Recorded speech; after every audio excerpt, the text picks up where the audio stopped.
ಎಲ್ಲರಿಗೂ ನಮಸ್ಕಾರ. ಇವತ್ತು ನಾನು ನಿಮಗೆ ಕಡಲೆಬೇಳೆ ಪಲಾವ್ ಮಾಡೋದು ಹೇಗಂತ ತೋರಿಸ್ಕೊಡ್ತಾ ಇದ್ದೀನಿ.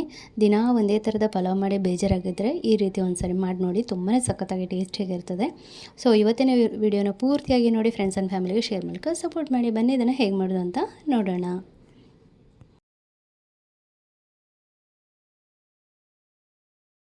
ಫಸ್ಟಿಗೆ ಕುಕ್ಕರ್ನಲ್ಲಿ ಸ್ವಲ್ಪ ಎಣ್ಣೆ ಅಥವಾ ತುಪ್ಪ ಹಾಕ್ಕೊಳ್ಳಿ. ಅದಕ್ಕೆ ಕಟ್ ಮಾಡಿ ಇಟ್ಕೊಂಡಿರೋಂಥ 2 ಈರುಳ್ಳಿಯನ್ನು ಚೆನ್ನಾಗಿ ಫ್ರೈ ಮಾಡ್ಕೊಳ್ಳಿ. ಈರುಳ್ಳಿಯನ್ನು ಚೆನ್ನಾಗಿ ಕಲರ್ ಬರೋ ತನಕ ಫ್ರೈ ಮಾಡ್ಕೊಂಡಿದ್ದಾದಮೇಲೆ ಇದಕ್ಕೆ ಗರಂ ಮಸಾಲ ಹಾಕ್ಕೊಳ್ತಾ ಇದ್ದೀನಿ. ಚಕ್ಕೆ, ಲವಂಗ, ಸ್ಟಾರು, ಹಾಗೆ 2 ಕೆಂಪು ಮೆಣಸನ್ನು ಕಟ್ ಮಾಡಿ ಹಾಕ್ಕೊಂಡಿದ್ದೀನಿ. ನಂತರ ಇದಕ್ಕೆ ಶುಂಠಿ ಬೆಳ್ಳುಳ್ಳಿ ಪೇಸ್ಟ್ 2 ಸ್ಪೂನಷ್ಟು ಹಾಕ್ಕೊಳ್ಳಿ, ಇಲ್ಲಾಂದರೆ ಒಂದು 3 ಸ್ಪೂನಷ್ಟಾದರೂ ಹಾಕ್ಕೊಳ್ಳಿ. ಶುಂಠಿ ಬೆಳ್ಳುಳ್ಳಿ ಪೇಸ್ಟ್ ಹಾಕಿದ್ರೇ ಟೇಸ್ಟ್ ಚೆನ್ನಾಗಿರೋದು ಇದಕ್ಕೆ. ಅದು ಚೆನ್ನಾಗಿ ಹುರ್ಕೊಂಡು ಹಸಿ ವಾಸನೆ ಹೋದ್ಮೇಲೆ ಇದಕ್ಕೆ ಅರ್ಧ ಕಪ್ ಆಗೋಷ್ಟು ಕಡಲೆಬೇಳೆನ ನೆನೆಸಿಟ್ಕೊಂಡಿದ್ದೆ. ಒಂದು ಅರ್ಧ ಗಂಟೆ ಮೊದಲೇ ಉಗುರು ಬೆಚ್ಚ ನೀರಿನಲ್ಲಿ ತೊಳೆದ್ಬಿಟ್ಟು ಹಾಕ್ಕೊಳ್ತಾ ಇದ್ದೀನಿ. 1 ಕಪ್ ಅಕ್ಕಿಗೆ ನಾನಿಲ್ಲಿ ಅರ್ಧ ಕಪ್ ಆಗೋಷ್ಟು ಬೇಳೆನ ಹಾಕ್ಕೊಂಡಿದ್ದೀನಿ, ಕಡಲೆಬೇಳೆನ.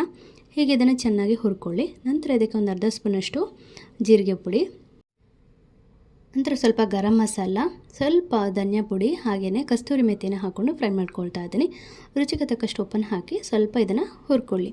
ನಂತರ ನಿಮಗೆ ಪಲಾವ್ ಮಸಾಲ ಇತ್ತು ಅಂದರೆ ಅದನ್ನೇ ಹಾಕ್ಕೊಳ್ಳಿ. ನಂತರ ಇಲ್ಲಿ ಒಂದು 2 ರಿಂದ 3 ಕಾಯಿಮೆಣಸು, 1 ಕಟ್ ಮಾಡಿ ಇಟ್ಕೊಂಡಿರೋಂಥ ಟೊಮೆಟೊ ಹಾಕ್ಕೊಂಡು ಚೆನ್ನಾಗಿ ಫ್ರೈ ಮಾಡ್ಕೊಳ್ಳಿ. ನಂತರ ಇಲ್ಲಿ 1 ಕಪ್ ಆಗೋಷ್ಟು ಅಕ್ಕಿನ ತೊಳೆದು ಇಟ್ಕೊಂಡಿದ್ದೆ ನೀರು ಬಸ್ತು. ಸೊ ಅಕ್ಕಿನ ಹಾಕ್ಕೊಳ್ತಾ ಇದ್ದೀನಿ. ಈಗ ಒಂದ್ಸರಿ ಇದನ್ನು ಚೆನ್ನಾಗಿ ಮಿಕ್ಸ್ ಮಾಡ್ಕೊಳ್ಳಿ. ಇದರಲ್ಲಿ ಚೆನ್ನಾಗಿ ಒಂದ್ಸರಿ ಮಿಕ್ಸ್ ಮಾಡ್ಕೊಳ್ಳಿ.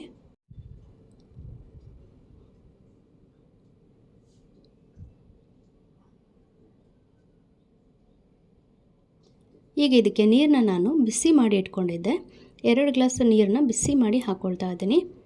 1 ಗ್ಲಾಸ್ ಅಕ್ಕಿಗೆ 2 ಗ್ಲಾಸಷ್ಟು ನೀರನ್ನ ಹಾಕ್ಕೊಂಡಿದ್ದೀನಿ. 1 ಗ್ಲಾಸ್ ಅಕ್ಕಿಗೆ ಅರ್ಧ ಕಪ್ ಆಗೋಷ್ಟು ಕಡಲೆಬೇಳೆನ ನೆನೆಸಿಟ್ಕೊಂಡಿದ್ದೀನಿ. ಈಗ ರುಚಿಗೆ ತಕ್ಕಷ್ಟು ಉಪ್ಪು, ಸ್ವಲ್ಪ ಲಿಂಬೆ ರಸ ಹಾಕ್ಕೊಳ್ತಾ ಇದ್ದೀನಿ. ಮೊಸರು ಇತ್ತು ಅಂದರೆ ಒಂದು 2 ಸ್ಪೂನ್ ಮೊಸರು ಹಾಕಿ ಮಿಕ್ಸ್ ಮಾಡಿ ನಂತರ ಕುಕ್ಕರ್ ಮುಚ್ಚಳನ ಮುಚ್ಚಿ 2 ವಿಸಿಲ್ನ ಕೂಗಿಸ್ಕೊಳ್ಳಿ. ಈಗ 2 ವಿಸಿಲ್ ಬಂದಿದೆ. ತಣ್ಣಗಾದ್ಮೇಲೆ, ಪೂರ್ತಿ ತಣ್ಣಗಾದ್ಮೇಲೆ ತೆಗೆದುಕೊಳ್ತಾ ಇದ್ದೀನಿ.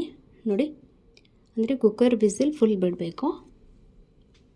ಈಗ ಫ್ರೈ ಮಾಡಿ ಇಟ್ಕೊಂಡಿರೋಂಥ ಪನ್ನೀರನ್ನ ಹಾಕ್ಕೊಳ್ತಾ ಇದ್ದೀನಿ. ಪನ್ನೀರ್ ಇಲ್ಲಾಂದರೆ ನೀವು ಸೋಯಾಬೀನ್ ಕೂಡ ಫ್ರೈ ಮಾಡಿ ಹಾಕ್ಕೊಳ್ಳಿ, ಇನ್ನೂ ಚೆನ್ನಾಗಿರುತ್ತೆ. ಪನ್ನೀರ್ ಹಾಕ್ಕೊಂಡ್ರೆ ಇನ್ನೂ ಟೇಸ್ಟ್ ಸಖತ್ತಾಗಿರುತ್ತೆ ಅಂತಷ್ಟೇ.